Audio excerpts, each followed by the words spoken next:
Yo, yo, yo, yo, yo. Yes, sir, Ski. We out here. Back for another StreamSpace podcast. Yes, sir. Episode 8. Episode 8. Yes, sir, Ski. Who we got?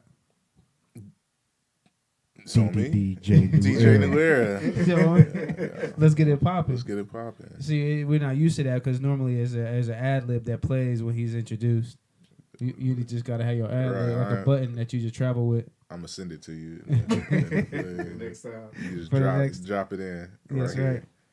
Some post editing. You know. Need that. You should just start selling that like to your like core fans. It's just like a little button you get that just got a little speaker. It just like play your drops. That's not a bad idea. Remember what's the staples? Yeah. What was that button that it says? Oh, the easy button. Yeah. that That's was not easy. a bad idea, bro. DJ Nu ERA, let's Let's get it popping. Like a let's get it popping button. It's just a one button. And it look this Nu ERA logo and you just hit that. That's hard. Well, I you know might who use that for real, man. for real though. That's hard. That's a really good idea. But yeah, man, we got DJ Nu ERA in here, man. This is StreamSpace. This is the podcast. Savage Royale, Just Will. We just want to tap in one of the dopest legends, one of Cleveland's legends. You feel me? Killing it on the scene. We just got to talk to y'all about it. So Okay. let's just jump right in, man. On your earlier inspiration of music. You know, maybe your introduction into turntablism specifically from like a DJ aspect. You know, and just how it got started. All right, intro into DJing. And I think I knew I wanted to be a DJ probably when I was like 12. I didn't have money for equipment, and you know, I went to the Navy. I got that bonus check like 6 months in. I went to a pawn shop. Got my first set of turntables there. I didn't do much with them.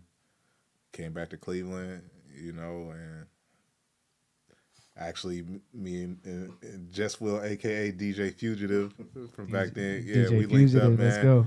And we was just doing like house parties. He had to plug, you know, being in a fraternity for just probably like all the house parties, man. Yeah. You know, and Akron. Like, so it was just an opportunity to get in there. We was making bread and we was DJing really, really live parties, just really, you know, crazy stuff. And so it was just like, you know, you get thrown into the fire and you learn. And then I just, you know, just kept hustling and kept doing different gigs and putting myself out there. And one thing led to another, and it got me to where I'm at, man. It's like it's a lot longer than probably I would care to tell right now. But anybody that knows There's me, definitely a lot of nuance in there, but that's the gist, right? basically, yeah. Now, what was that period like from starting until, okay, I might be ready to do something? Like, what's that period look like, you know, in terms of like learning a new, you know, craft, you know, and trying to stay diligent and like not giving up? Because that's a very, you know, that's an interesting space right there. People could give up in that space and be like, I can't catch it. You know, I'm not ready. You know, so like, what that look like, you know, for you? I think, you know, it was two parts because there's an aspect of DJing where there's a technical portion involved, and there's an aspect where you provide a service. So, in terms of the technical skill and ability, that just came over time because I actively, you know, I compete and I try to be the best. So, you know, I always put myself in a position where I'm challenging myself against people that generally have been doing it longer than me, or they're more skilled, you know. So was your first focus battling, or was it like parties? You know, was it like the crowd rocking, or was it the technical aspect of turntablism and like you said, That's a good question. The battles, like I don't know, man. I really can't, like, looking back, I feel like it was just both. Like, Yeah. I definitely always had that. I felt like that's what a DJ, in my vision of what a DJ was a DJ that had skill. Like the people that I looked at, like, you know, DJ Premier, DJ Scratch, Jazzy Jeff, you know, the DJs that you hear in these records dropping cuts and stuff. That's what DJing was to me, you know. Listening to mixtapes like DJ Green Lantern back in the day and stuff like that. DJ Chicago, dude from Cleveland. Like, I've always heard scratches and stuff, so I wanted to be a DJ like that. And learning what that was introduced me to DJ competitions. And that's really where it's like, oh, I'm a competitive person. I could take what I do and put it against other people and really see who's better, I'm definitely gonna do that. But it's always been about being able to do what you love and make money. Yeah. You know what I'm saying? For me, anyways, that's part of that dream. Was like for people to come to me and say, I want you to DJ for my event or for my whatever that is. How much is it gonna cost for you to come and do that for me? And you know, because when I started, I couldn't pay people to let me DJ for them. I remember reaching out to guys and being like, yo, man, you know, I want to put this mixtape together. I want you to do this and that for me, and I'll pay you. And they would just ignore me. And I was able to go from that and giving out free mixtapes to doing a party, to doing multiple parties, to doing things I wouldn't even have thought were possible, you know, when I started out DJing. So. How do you you know, what's your strategy on making yourself stand out as a DJ? You know, it's a very saturated field, you know, where everybody and mama could be a DJ if they can afford some equipment, right? Yeah. You know what I'm saying? So, you know, what's your strategy on setting yourself apart from everybody else? You know, for me personally, is just trying to, you know, be true to myself and be skilled, you know, and really just try to put myself in areas where what I do is appreciated. I think it's more than enough to go around. Like, there are people that just like party rocking. There's people that like the super technical skill stuff, you know, and there are people that like me.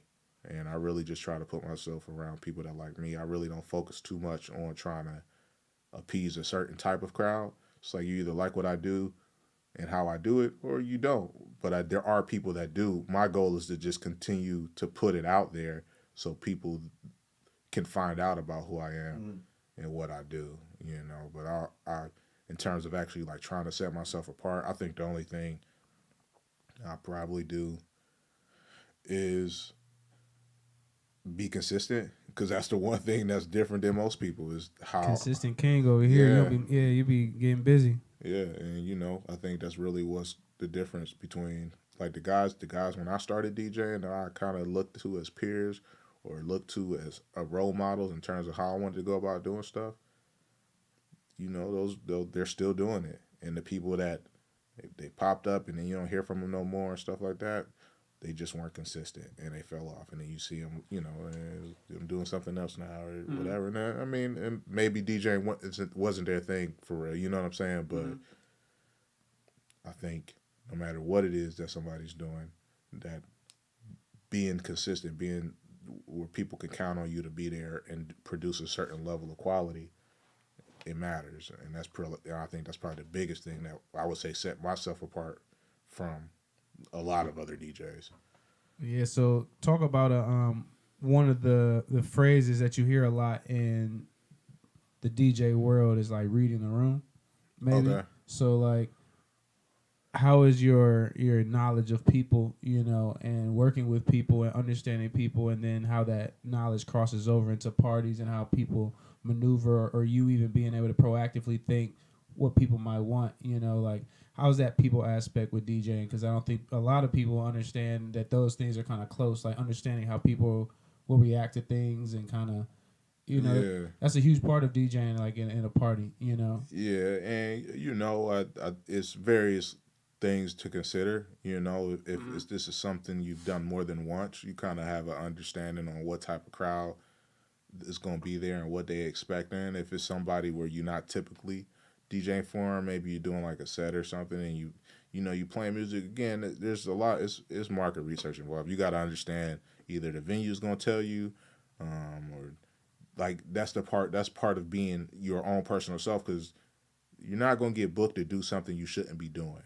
So you got to kind of understand that you were chosen for a reason. So don't overthink it. Provide your style in that particular space, unless you're paid to do something explicitly, which is slightly different, you know, because again, then you just providing a service. But you know, you going into a venue to do this, they brought you for a reason. So you're saying a lot of times when you DJ, you play what you want to hear, or do you look at the crowd and say, "Oh, I'm gonna play this"? I understand. Or is it like a balance, or like a 50-50 type of deal? Yeah, I'm gonna play what I want to hear within the realm of what needs to be done in that space. Correct. Right, so right. I know in certain spaces there's certain music that should be played, but I'm going to give you that music in my way. You know, even if it's something just as generic as like a pop top 40 hip hop and R&B spot, like the playlist that I'm gonna give you and the music I'm gonna give it to you and how I'm gonna introduce it with different mixes and blends and samples, it'll be an experience that's different than what anybody else is probably gonna give. You know what I'm saying? Yeah, So for sure. it's really, you know, that's what makes everybody's style unique. Even if we had the identical playlists, the way I present that to you is not gonna be the same as the other DJs. Somebody else, correct. But you know, I definitely will. I'll delete. I'm not gonna say I've deleted it from my library, but I'll not play songs. You know, just because I want. Sometimes I just want to see if I can get away with it. You know, sometimes I want to see what I can get away with. You know, and what, like, I know I got control of this crowd. I know what they expecting to hear. I know this is right there on that fringe. Can I integrate that? Right. Can I? Yeah, if I drop it the right type of way. Correct. You know, experimenting with that type of stuff, like with doing transitions. You know, there's multiple ways to transition songs. Not to get too much in the weeds, but like, you don't have to always blend songs. You know, sometimes it's time. Like, there's a lot that goes into it in terms of timing. You know, to where you can literally drop a song and stop it and count internally, and then drop the next song, and the reaction that you get from when you try, and it was just dead air, and you refresh the room, and they energize, and it's something that, you know, I worked at it a lot to really get the concept the way I want it, but you can literally control the room in ways that, you know, it's amazing. And it's like, I'm not even blending. I'm just picking the right song, and then I'm dropping it, and I'm waiting it. And then boom, it's like maybe the song got a certain kind of intro that people know. You know what I'm saying? And it's like they going crazy, and you ain't did a scratch. You ain't blended nothing. And then when you do start to mix in blends and stuff like that, those become even more impactful because you haven't been overutilizing a particular transition the entire time. You know what I'm saying? So it makes those moments even more powerful. And that's really what it is you just provide an experience. And it's like, how can you make those moments memorable when you do them? When you drop that blend, they going crazy because you ain't been blending every transition the entire night. And then you do one that's real dope, they going crazy. You know, they coming up to you. Bro. That's when you know when you in the club and somebody come up and ask for a business card, like, it's like, You over here killing it right now. and it's Getting They bringing you drinks, like it's trying to like give you some money, like it happens all the time. It's like, man, you know you're doing a good job. And anybody that's really been, you know, that really work at it or they be out there, you know what I'm saying? Yeah, for sure. Well, let's take a pivot into I'm privy to know a few of your hobbies, but you into the gaming world. Yeah, man. I know you in the DJ dojo and you also in the fighter dojo too. Yes. Yeah. So how'd you get into the hardware? Once again, I'm privy to some information, but Yeah.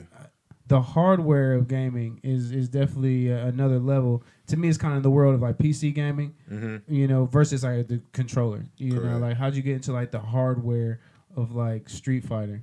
So with Street Fighter, obviously, I got the fight pad where I have the stick, and then I have the buttons. It's kind of like an arcade console, except it sits there in your lap. But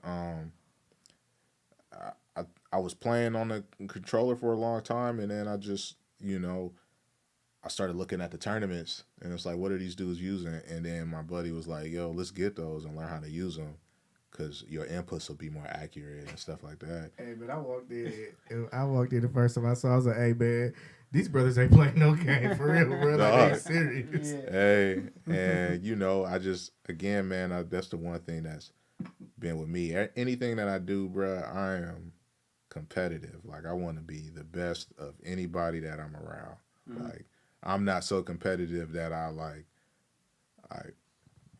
going to cheat to win or something like that. But it's always a competition. So it ain't no my favorite phrase. It ain't no freebies. You know what I'm saying? Like so we was just I was playing online. I just wanted to get better, and I kept going up in rank, and then I did a couple tournaments and stuff, and then I was like, how can I get better now? Because I feel like I hit a wall, and then I just let me work on some stuff, and I found a new game to play. The King of Fighters is out. The new Street Fighter is about to drop, so I'm about to hit the lab on that, and you might see me in Evo or something one day. Like people laugh, but when it comes to them games, the ones that I spent time in, I'm probably one of the best you gonna meet in person. You know Can what you I'm use saying? that controller for other games too? Yeah, any fighter for real, But that's me. I explicitly play fighters. You know what I'm saying? I don't play everyone. Like I said, I play Street Fighter 4. I played 5. The King of Fighters. I forget which one it is now. I think it's King of Fighters 15. Is the current one. I've been playing that probably for like 7 months. And then when 6 hits in like a month, I'm going to be playing Street Fighter 6. And we just go from there. What's the highest you've ever been ranked?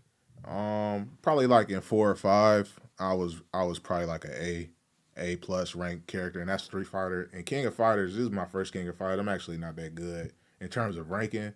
But again, the majority of the people the King of Fighters is a very niche game. That's a SNK game. Bro, these dudes that play King of Fighters been playing for like 10, 12 years. Mm-hmm. So it's like, I'm not going on there just dogging them, but even that, I'm like level 23. The highest is 30, and after 30, you're a champion. And then you just play for champion stars or whatever. But I'm like 23. I only been playing like 6 months. But again, anybody that play King of Fighters, if you started when I started, you probably not going to beat me. And if you were playing longer than me, you just got to show me that you better. Because I do play the game. I know I'm not trash. You're going to have to beat me. And granted, there's a lot of guys online, especially in that. I go in there and lose all the time. But there's a lot of other factors that play, like ping. The games be lagging and stuff like that, man. So it's like, are you really better than me, or right, you catching everything a little bit quicker than me. Exactly. So but I haven't had a chance. Again, the community's so small. I ain't really had a chance to play a lot of people in person. But everybody I've played in person, I've beat. Okay. You know what I'm saying? Not saying I will be undefeated if I play it, because I've seen the guys that play at the highest level. I know I can't beat them. I don't have the time to get to that level, but I want to, I work at it. I play. Still competing. Yeah, so. Yeah. But that's a passion. I just like competing, and Street Fighter is just another way to do that. Yeah. Fighters is another way to do that. I do that with chess. I play chess. Yeah. It's the same thing, bro. So, anytime people want to play chess, they can hit me up. Greg be the GOAT. Chess.com. I gotta get back on my chess. You definitely probably whoop on me, but I was in my chess mode for a minute, probably for like a couple months. I need to get back on it. I play all the time. I got a chess too. Yeah, that's what I play. Me and Greg had like the longest chess game ever. Y'all gonna whoop on me, but I'm still a baby. But. We didn't have no business playing that late, bro. Right, but that like he competitive, I'm competitive too. Like, hey, so nobody was just gonna be like, hey man, let's just stop playing. No, right? I think Sadavia knocked the board over. She was like, oops. I think y'all done now. It's time to go home. That's crazy. Yeah, we're gonna get in on the chess for sure. Yeah, man. You trying to start top 3? Okay. All right, top 3. We're just gonna throw you random curveballs. All right. And yeah, we're gonna see what your top 3 are. Okay. All right, let me see. I say, top 3.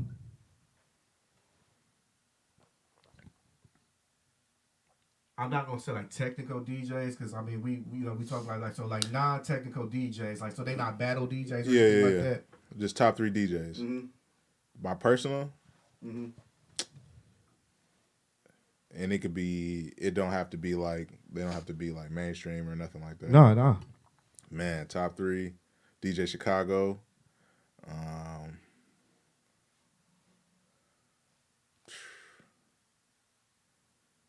DJ Scratch.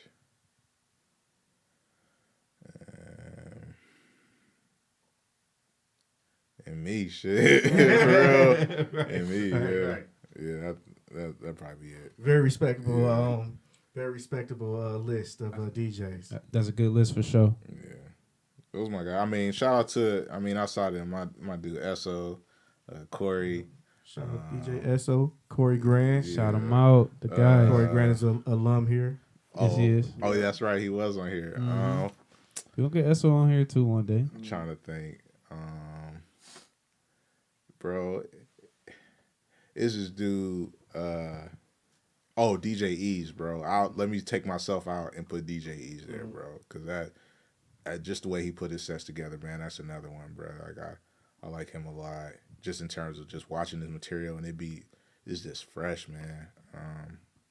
So if I'm really giving my top three, it'll be Chicago, it'll be Ease, and it'll be, who was the third guy I said, and DJ Scratch. And that's no specific order. Honestly, if I'm giving a specific order, probably Chicago would be first, just because he influenced a lot of me even wanting to be. Like, I remember buying this dude's mixtapes, when I was like 15. Yeah. High school. Bro, when he used to just cut and scratch, I would just go spend all my money at the record. And then when I came back from the Navy, I just reached out. I don't even know how I found this dude, bro. I forget, like maybe on Facebook or something. I just called him. I was like, yo, man, I'm trying to DJ. He brought me to his house. He showed me his equipment. He kind of gave me game on, like, bro, I make a mixtape. And that was all I needed, because then I took that mixtape and was just like, I'll make me one. And if I can make a mixtape, maybe I can get a gig. Right. And I got one. And I got another one. And then, the rest was history. So definitely, like, that'd probably be it, man. Him, Ease, and Scratch. Just Scratch beat. Good list. Yeah. Say another one real quick. Okay. Let me see. So you also are, you a Cleveland native and everything. I always like to, and you be real like particular, with your eating habits and everything. Yeah. What's your three best places to eat in Cleveland? In Cleveland, gotta go with the pizza in Tremont. What's that shit called? Edison's. Edison's is my shit. Still yet to be there. Gotta go. Outside of that, bro, I'm trying to think.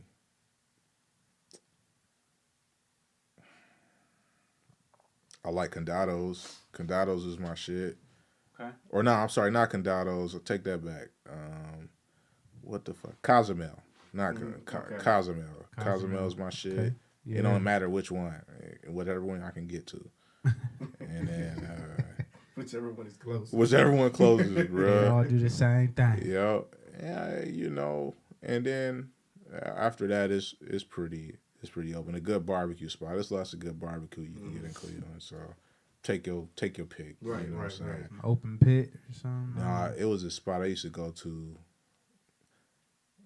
I'm mad I can't remember the name. It was like on 105. There's like 2 or 3. It was like B&M's. It was like, I don't know if that was the original B&M's over there on 105, bro. Was it the original?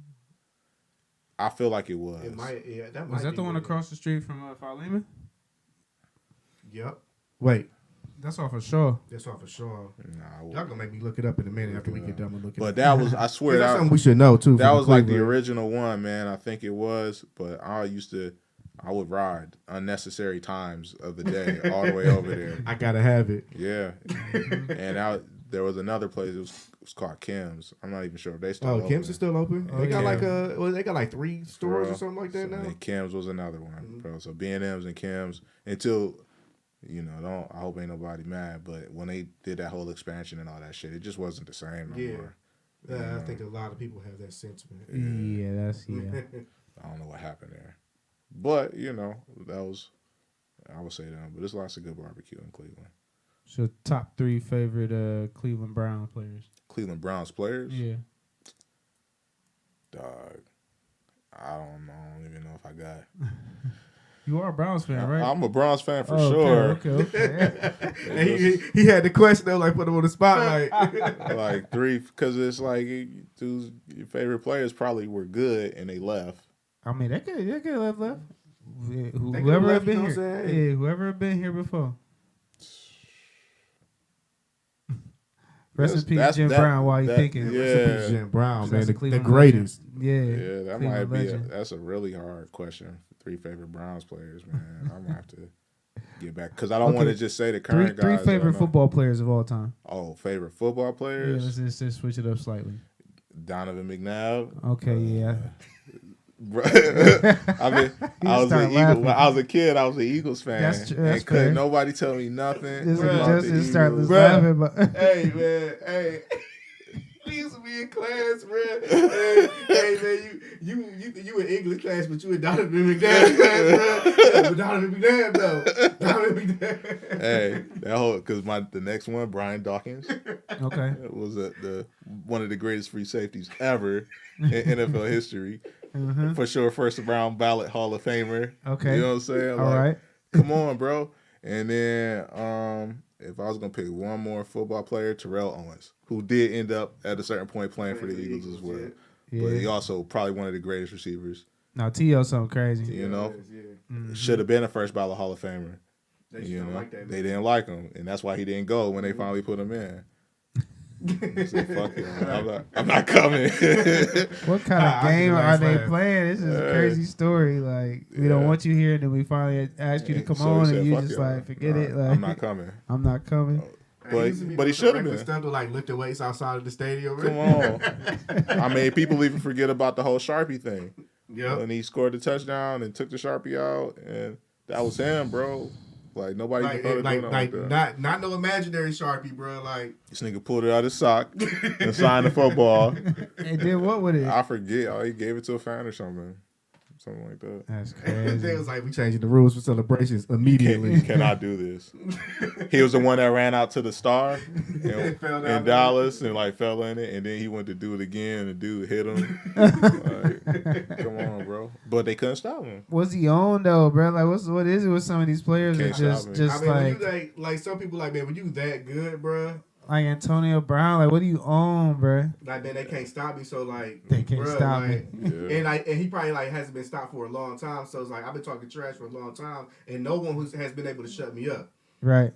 Imagine that feeling in your head. Can't nobody fuck with you. Like, and you just do whatever, and they just gonna roll with it at the highest level of that particular thing that you're doing. Deion Sanders still talking shit this day, bro, because nobody can stop him. Marshawn Lynch. Come on, man. Like, his nickname was Beast Mode, bro. He's like, what are you gonna do? What are the coaches supposed to do with him?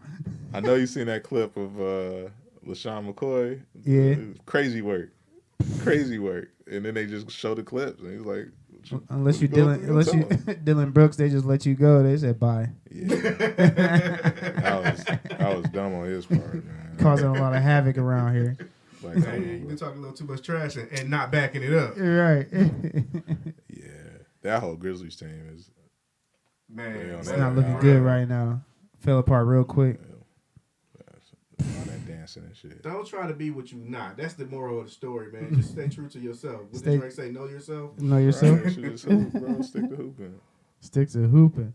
What about the mixtape era?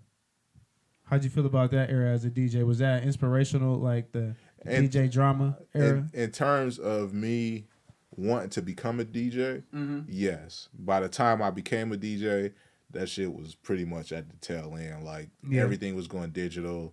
Live mixtapes pretty much had everything on lock. And if you couldn't get a live mixtapes account, what was the point of creating a mixtape? I'm still waiting for my live mixtape account. I put an application in 10 years ago. niggas be like, we'll get back to you. We'll get back to you. I sent the email, follow up, and everything. Bruh, that nigga sent me a message on Instagram. I thought it was a scam. I ain't respond because I'm like, I've been waiting this long. This can't be. Right. He must have got hacked. He about to ask me for $10,000, nigga. I was like, he was like, yeah, just put your information in and do this and that. I was like, this can't be real. Not at this point. Not at this point. And I was like, I'm not, because now it don't even matter. Like, I want to drop mixtapes, but like, what the fuck is the point? I'll take an honorary live mixtape account at this point, bro. Like They're an coming honorary back. degree. I actually just read an article about them today. They trying to make a rebranding or something to come back on. I the just scene. don't see how, bro. Like, niggas is Spotify and SoundCloud and shit like that. That's like when Napster tried to come back after all the streaming right. services Like, it's came up. just They trying to, bro. They probably got some random Yeah. backing by some random person like DJ Drama. Or somebody. Who knows? who's gonna subscribe to? I don't know what it is fully that they're trying to do, but I did see an article that is very recent. I'll have to look at what It may- their I- business model is. It Their would plan is. again. I say it would make sense. Like I said, the dude reached out. Maybe it was real. I just I didn't respond because I just don't see the viability of it. Like, what am I going? How's it gonna work? What would I gain from doing it other than saying, "Yo, download this app and listen to this shit"? Like, am I gonna get some sort of Right. So Are you like more like a brand ambassador now at this point? I don't know. So I didn't. And again, that shit may have been some other county had and got hacked, and I'm just getting hacked, and they was trying to spam me or some shit. But either way, I'm just pushing that Mixcloud shit and just and trying to go from there. I think that's really where I'm gonna approach being consistent in terms of putting music out and mixes and things, but. They said they're trying to a catalog of stuff that's streaming on their site, podcast support, focus-driven, user-driven content and playlists. I guess they're just trying to host more so just like get their piece of the market. Trying to be like a like they're part of like iHeart Media or something like that. Yeah. To each his own. Interesting. It'd be interesting to see that. I said I don't. Maybe it'll work. I ain't gonna say I'd try it, but yeah. I ain't saying I wouldn't try it if it made sense. It just didn't make sense at that moment. I just didn't see the vision. Would you suggest upcoming artists to, or not even upcoming artists, but like, or not artists, but DJs, but would you suggest they get into the streaming aspect of DJing? I would say, I would do it and do whatever you can do consistently, comfortably, because you want to be, whatever you do, you want to be able to maintain it for years, at least 2. I would say whatever you're doing as a DJ, because you're not going to see the product or the results of the work you put in, I would say like 6 to 9 months out. So the things that you're doing now in this 6 to 9 month window, you ain't going to see the results of that, until a year later. You know what I'm saying? So like if you start doing this stuff now, maybe next year you'll see some sort of like build up or fall on. And it may take longer depending on the quality in which you producing whatever it is that you putting out. If you're doing a live stream, if it's a low quality, you could do that shit for 2 years, and some people just don't fuck with low quality stuff. So you just got to be able to do your stuff. You should always actively be trying to improve the quality of whatever you're doing, in addition to being consistent at it. And never go backwards. Exactly, unless you already doing it at a. Look at what the people who else does what you're trying to do that you like. What does the quality of their stuff look like? Yeah. You should be trying to match that, because I would consider that the market standard. You know what I'm saying? And if that's the standard of quality that you see somebody when they start their stream and it's 150 or 250 people or 5,000 watching it, if that's so you can't start at that quality, but you should actively be trying to invest and improve that over time. Sometimes it's a matter of money. Sometimes it's a matter of know-how. And what's just another one for like newer DJs or DJs who like want to make a real living off of like DJing, what's some advice that you would give them on like a realistic view on how you can make a living off of this?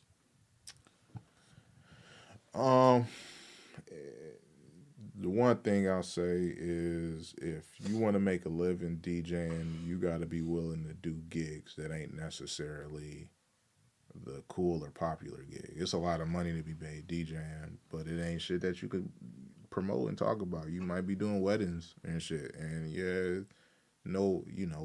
but you don't want to, like me personally, I don't want to be known as the wedding DJ, but I know I can make $150 an hour DJing a wedding, I'm gonna take some weddings. You know what I'm saying? You know, but if I wanted to live as a DJ, I would probably have to take more weddings. You know what I'm saying? And it's like, how many weddings do I really want to take? Mm-hmm.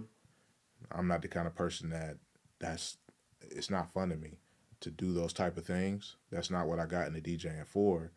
I understand how to be a professional, so I'll provide that service when it makes sense, you know, but I'm not going to do that. Same for even just being a regular DJ, you know, having a residency. People think having a residency is cool until all your fucking weekends is gone. Mm-hmm. And you in a club Friday and Saturday, 10 p.m. to 2 a.m. And, you know, that's cool maybe when you're younger, but you get a little older and you got a family, you want to be at home with your fucking family. You don't want to be out every Friday and Saturday. It's like having a job. You know what I'm saying? And now it's work. Yeah. That's not what you got into DJing for. You want to ask yourself that. And that's where I think a lot of people, once they realize, but again, if you're willing to do them things, like, even if you balance it, like I said, I probably do 2 or 3 club gigs a month. I may throw in 1 or 2 events where people have reached out to me. I understand that spring and summer are the more popular seasons, so I'll take a couple more there. But, you know, it's really easy, even at, you know, what I do, maybe between $12,000 and $18,000 a year, which, you know, if that's all you're trying, nobody gonna live off of that much. But if you had a normal job and you would make an extra $12,000 to $18,000 a year doing DJ shit, that's a nice little extra piece of change. You know what I'm saying? And that's not dedicating every weekend. But if you could imagine if you were actively dedicating the weekends and completing the work and being professional and maintaining them relationships, which is important. Like, you get these gigs, you got to maintain them because there's other people that want them opportunities as well. You can't be showing up to shit late. You can't be showing, you got to treat it like work. It's almost harder than work because you can get away with coming to your job 5-10 minutes late. You can't be the fucking DJ. The gig start 10 to 2 and you show up at 10:05. It's going to take you 10:25 to be set up. Now, there's people been waiting for half And they an just hour. gonna be looking at you. They're going to be looking at you like you Looking crazy. at you crazy. Don't let right? that be a private event, a wedding or something corporate. You know what I'm saying? Imagine, you know, I've been reached out to by the Cavs multiple times. Imagine if they reached out and then I showed up half an hour late. They might not ever reach out to me again. You know, that window is always open for me because every time I interact with them, I'm professional. I'm where I need to be when I need to be there. And I act as somebody that, like I've been there before. Like, this is what I do, you know. And I think that's what a lot of people miss. They think they get a gig or two, and then they just start they fuck their gigs up because they be coming late. They double book themselves. Don't find coverage. Don't let the venue know they found coverage. Like, oh, I got somebody coming in. I know y'all never met them before, but some venues want to know who the fuck. They'd rather find somebody. Right. That's why we asked you. Exactly. We asked you because we trust you. We don't trust the person that you. So you have to understand that. You got to have and not fuck. So I think that's really the key is being professional, even though it's not something that is considered professional in that way. Like, it's you would think the DJ shit is just being fun, but the majority of the reason people hit me up personally, it ain't because I'm super skilled. It's because I'm going to be where the fuck I say I'm going to be. I'm going to do things a certain way. You know, I'm not going to be late. I'm going to have all my equipment. My shit's going to work, you know, and I'm going to be able to provide the service that you want in the way that you would expect when you paying that kind of money. Right. And that's really it. And if you could do them things, no matter how good or bad you quote unquote are a DJ, you ain't got to be able to scratch a lick. If you can show up on time and play the music that they want off a playlist, shit, you ain't even got to have equipment. You could pull up with Spotify. They wouldn't know the difference, bro. Like, as long as they hearing the songs that they want and the shit go off without a hitch. Yeah. It sounds crazy, but that's really it. So in turn, it's two. You know, I always respect DJs with skill, but I tell people, like, I respect DJs that understand how to be professional and market themselves and make money too, because that is probably, I think, harder to maintain and do consistently. You know, it's easy to you just stay in the lab, but like actually being out here working and doing that on a regular basis and managing the schedule and reaching out to people and actively going out to find more gigs and stuff like, because that's something you got to do. You're not going to get a gig as a DJ sitting in your house. You need to be at the venues. You need to be talking to the people that manage them. You need to be talking to other DJs. All right. You need to because all of these people play a role in getting you gigs. Half the gigs I've gotten from other DJs. Mm-hmm. And would they have reached out to me if they didn't know who I was? No. Right. You know, it was only because I went to their events. You know, I've communicated with them. You got to spend money with them. You know what I'm saying? Yeah. Support, show support. Like that shit matters. Go to their gigs and don't try to get in free. Mm-hmm. Pay for a ticket and go, because again, that'll be that same person will hit your ass up. Hey, I'm double booked. You could get at it. Could have gave that $350 to anybody. Right. But they hit me up, and you know they know a lot of other DJs. Mm-hmm. Why did they hit you up? Because they knew they could count on you, and they knew that you was somebody that had supported them before. Mm-hmm. You know, Giving you a lot of gems right now. Right. That's for sure. it's real, bro. That's real gems right there. But what you got coming up next, man? What's on the horizon for you? For me, man. Yeah, man. I'm just grinding, bro. I'm getting ready for the DMCs. Okay. You know, so that's the world's largest Battle season. DJ competition. Yeah, it's battle season. So Mm-hmm. I'm looking to win a regional and compete in the U.S. finals. You know, and then take it from there and just be known as one of the best, not in this area alone, but in the entire United States. You know, I want to be on that list, that short list. Like, yo, he wanted to coach, because I feel like, you know, that's again, I'm competitive. So in this particular realm, I want to try to be the best I can. And thankfully, there's an opportunity to do that, which is those competitions. So, you know, I'm looking to just get to the top of that mountain. Yeah. And then see what happens from there. You know, in turn, you know, I try to make sure all my marketing and promotion and stuff is on point. So if I ever end up on a platform where I'm getting a crazy amount of exposure, they go see my shit, it won't be like, oh, this dude came from nowhere. Right. It may look like that to them because they don't know, but the core following of people that have known me will see, like, they know, like, damn, look, that's crazy. Look at him now. You know, but Yeah. and everybody else is like, you know, and then by then, you know, you get a couple sponsors, people that own better cameras will hit you up instead of you having to do this stuff, and then all your shit is gonna look super nice and clean. Right. What does it take to get ready for like a battle of that level, like the DMC? That's the litmus test right there. Yeah, man, seeing them in person first off, and then going in and actually competing and kind of seeing where you match up in comparison, and then, you know, and then you work. You know, it's constant. Like everything I do, any event where I'm asked to do those type of things, that's preparation. Not to mention the lab preparation, which generally, you know, if I'm creating new material, I probably spend more time because I'm building the material, and then I'm going through my repetitions, because you have to know everything that you're going to do when you're doing it live in a competition. So getting my reps in for that.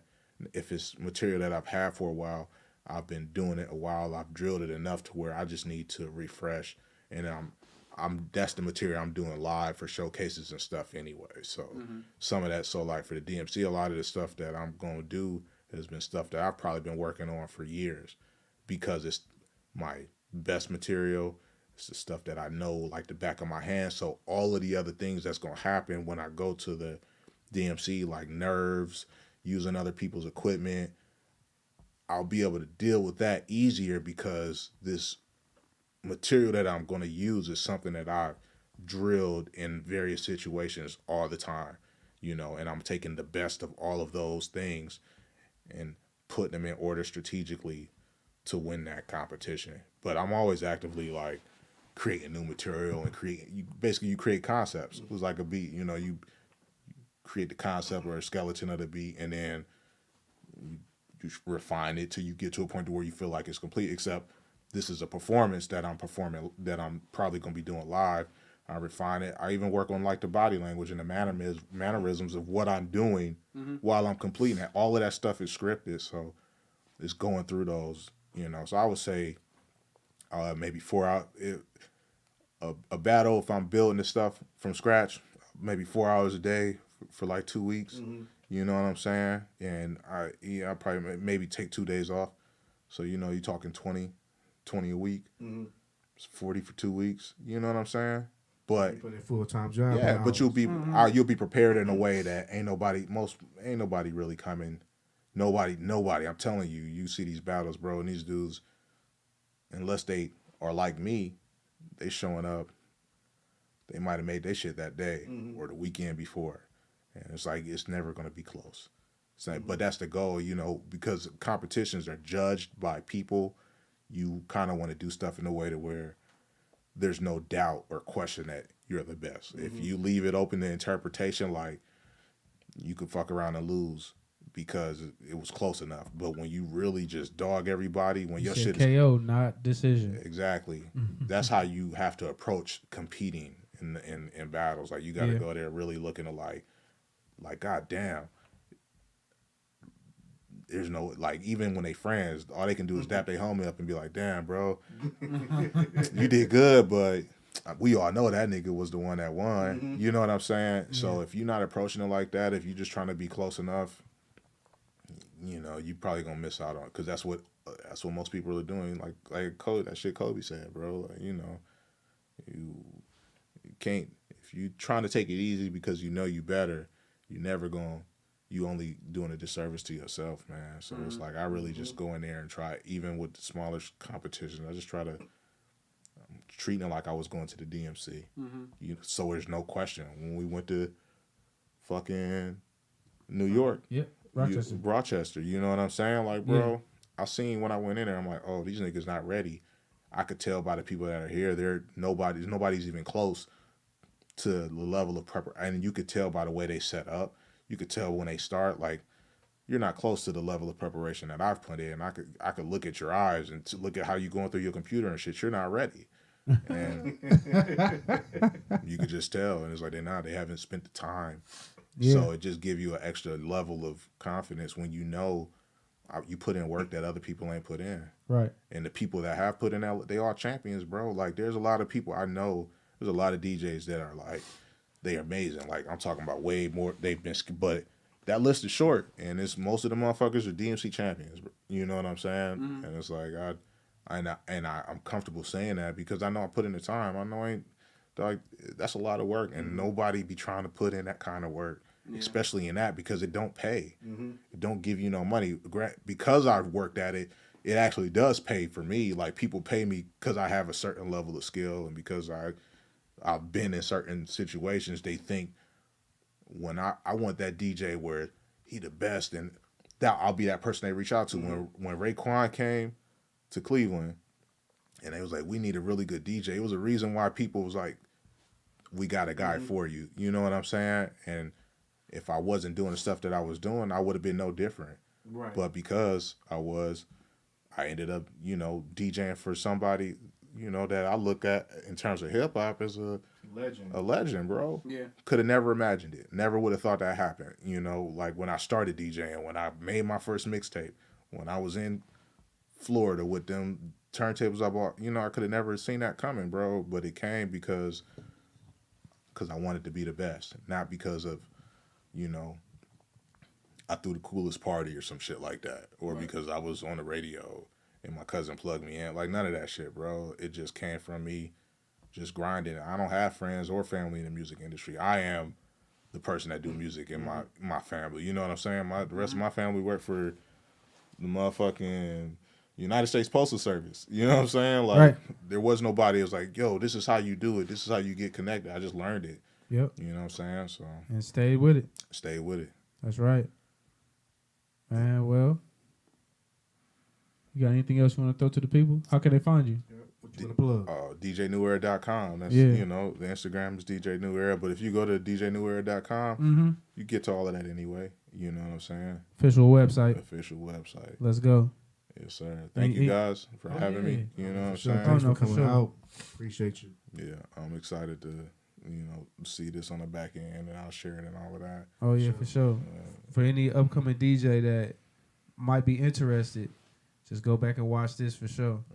It's a lot of good gems, a lot of good insight from somebody that has had a hell of a journey so far and got way more ahead of them too. So, yeah, definitely glad to have you on. Hit man. Me up, ask me questions, because if I'm one of the people you ask questions, I'll give you answers. That's right. I'll tell you everything I know. I probably tell you too much. You know what I'm saying? But I'll be like, damn, he just told me a whole I'll talk your lot head of stuff. I will. but you'll know. You know what I'm saying? I'll get you ready. You know what I'm saying? And I'll tell you how to be ready in a way to where you're not gonna need nobody. You know what I'm saying? You just grind. You just gotta grind and do your shit. For sure. Yes, Sirski. Mm-hmm. Trying to plug anything? Yeah. You know, just want to make sure. Hey, everybody, make sure you like, comment, subscribe to our YouTube page. Follow us on StreamSpace Official on Instagram. This coming Friday, the 26th, we have an all-ladies cipher at Lounges. It's going down. It's going down. It's going to be dope. Crazy time. Yeah. So make sure you check out that. Hey, you know, we have a small crowd that can come in there. Hit us up if you want to know more about it. Other than that, I don't have anything else. Anything you want to plug? Hey, like and subscribe to the channel. We appreciate you. We appreciate all the love. DJ Nu ERA once again. Yes, sir. And you already know we'll be back for another one. Till then, we up out of here. All right.